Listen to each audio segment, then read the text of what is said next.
you are trying to buy a ticket for once in a lifetime reunion concert. The clock hits exactly noon. You refresh, nothing. Then refresh again, still nothing. And then a blank white screen appears with three brutal numbers 429. Too many requests. Instant rage. But here's the crazy part, that error message.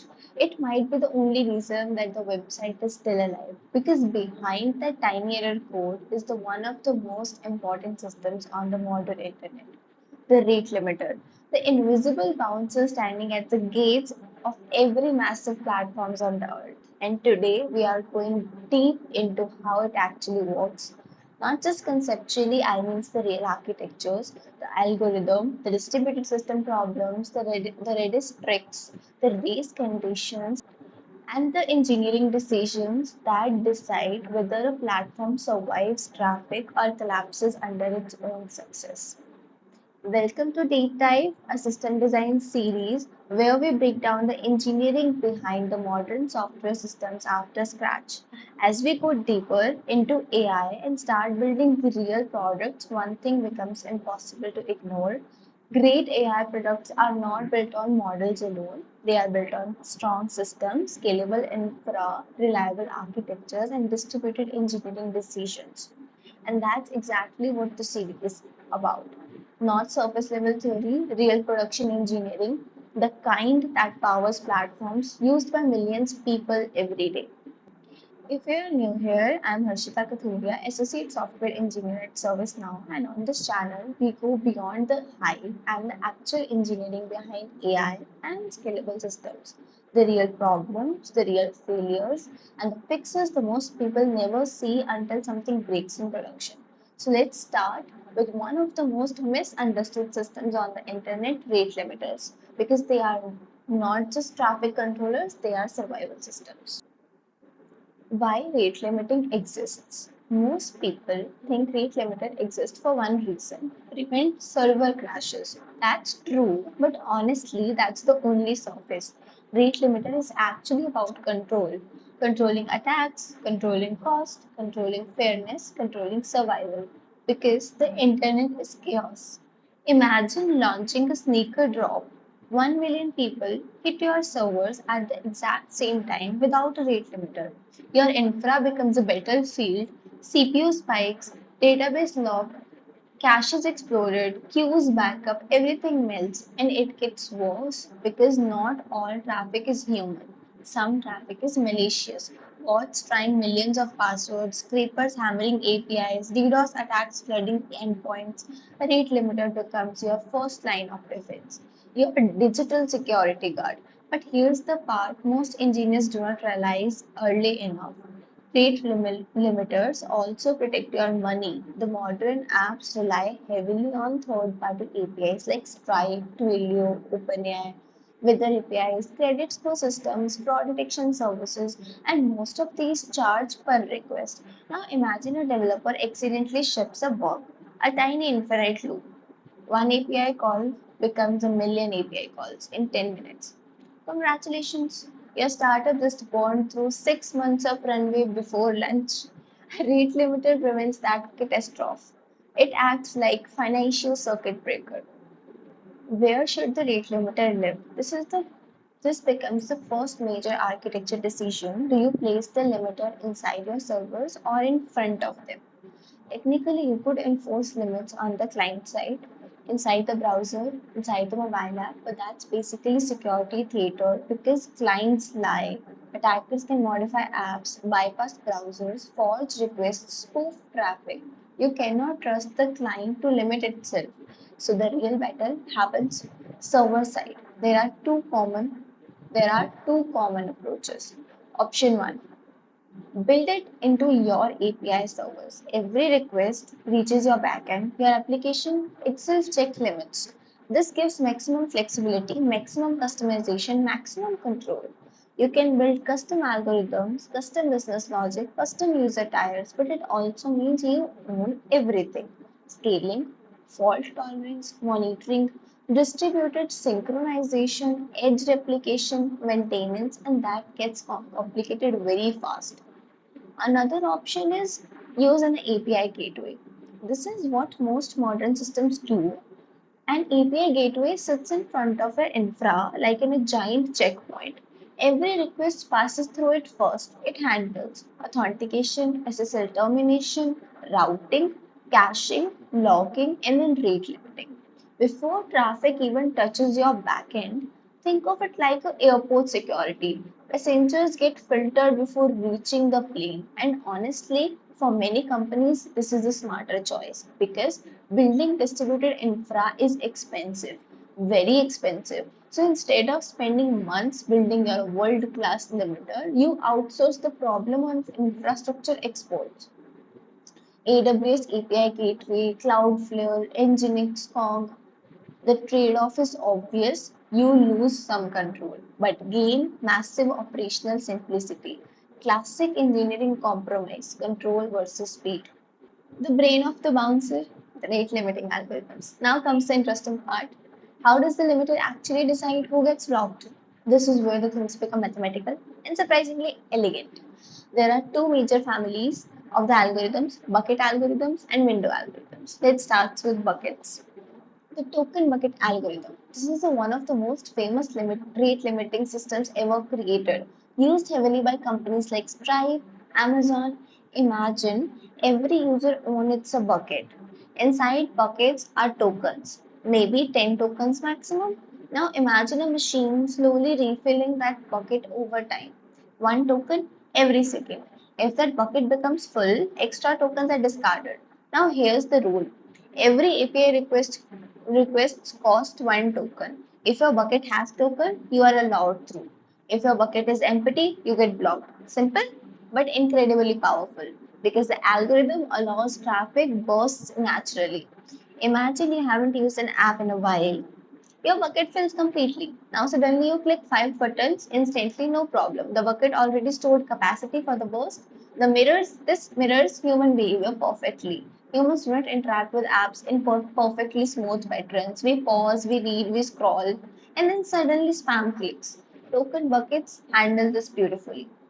The leaking bucket algorithm. Now imagine the opposite philosophy. Instead of allowing bursts, we want perfectly stable traffic. That's where the leaking bucket comes in, used famously by Shopify. Here's the idea. Requests enter a queue like water pouring into a bucket, and at the bottom of the bucket there is a tiny leak.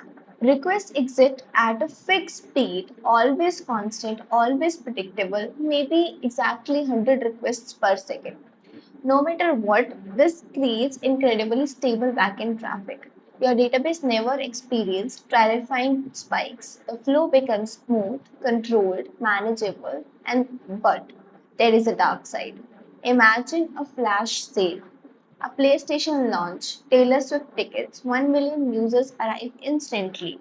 Now, even legitimate users arriving seconds later gets rejected because the queue is already full.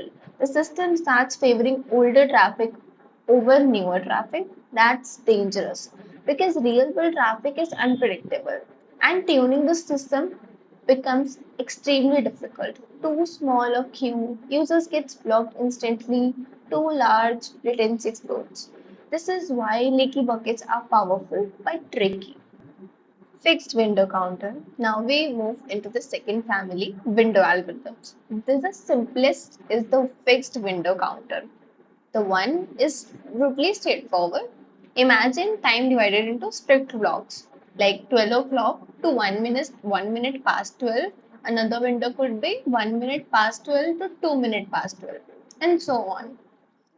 Each window has the counter. Your limit is 100 requests per minute. The counter increments every request. Once you hit 100, everything else gets rejected until the next minute begins. Extremely simple, extremely memory efficient, but there is a massive flaw, the edge burst problem. Watch this carefully. Suppose the limit is 5 requests per minute. A user sends 5 requests at 59 seconds past 12, and then another 5 requests at 1 second and 1 minute past 12. Technically, the limiter allows all 10 requests, even though only 10 seconds passed. The user effectively bypassed the intended rate limit simply by abusing the window boundary. That's bad, very bad. Sliding window lock. To solve that flaw, engineers invented sliding window lock. This one tracks exact timestamps for every request. No rigid windows, no resets. Instead, every time request arrives, the system checks how many requests happened in the last 60 seconds exactly, not this minute, not the current window, a truly rolling timeline. This is extremely accurate. The edge burst exploit disappears completely, but accuracy comes with a brutal cost. Memory.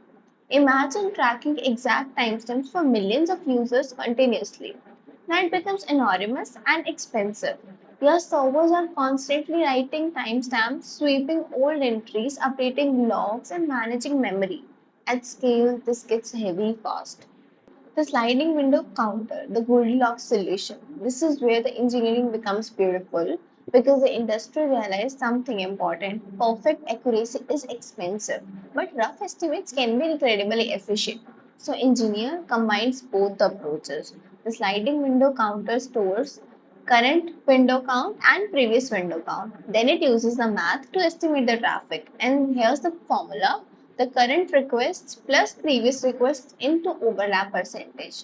Now, for example, we have limit 7 requests per minute, and in the previous minute there was a 5 requests hit. In the current minute, 3 requests. We are 30% into the current minute. So 70% of the previous window still overlaps. The calculation becomes 3 plus 5 into 0.7, which is 6.5 estimated requests.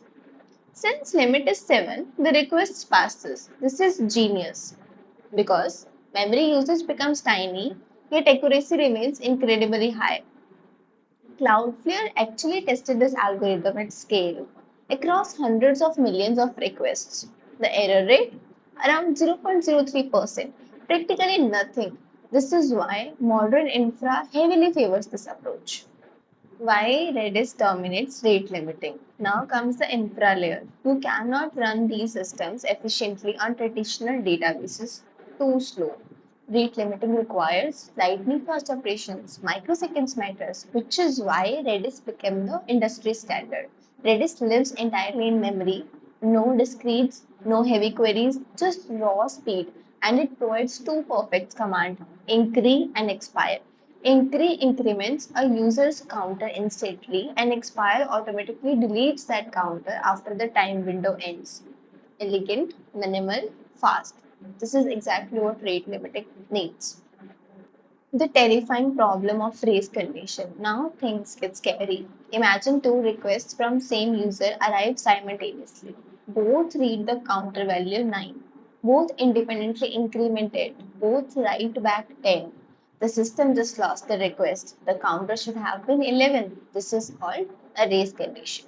A distributed systems engineers lose sleep over these. Traditional databases solve these using logs. But logs destroy performance because new requests wait in line. Latency increases, throughput collapses. So instead, Redis uses atomic operations, often powered by Lua scripts. The entire operation read, increment, write, execute as and one indivisible action. No interruptions, no interference, no corrupted state. This is the one of the reasons Redis becomes legendary in distributed infra.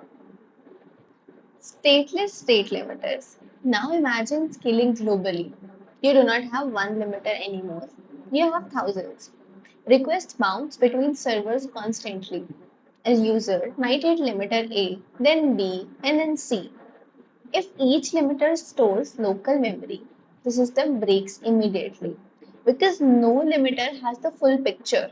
The solution: make limiters stateless. None of them remember anything. Instead, every limiter talks to centralized Redis store, one shared source of truth.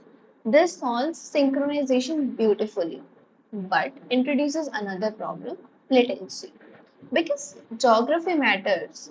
A user in Tokyo cannot wait for requests to travel to New York and back every time they refresh a page. Physics becomes the bottleneck. So, companies replicate Redis globally.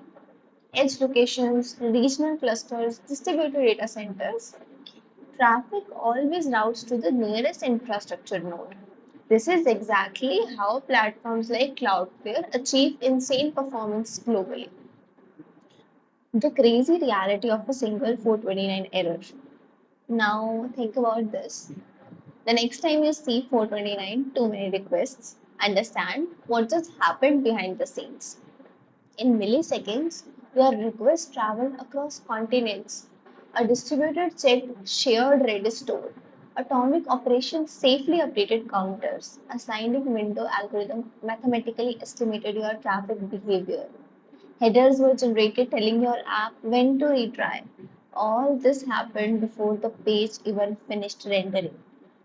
And that error message represents decades of distributed systems engineering, invisible architecture operating at planetary scale. Here's the fascinating question. What if dropping traffic is the wrong strategy entirely? Think about e-commerce. Sneaker drops, concert tickets, iPhone launches. Every rejected request might represent real money. A paying customer, a lost sale.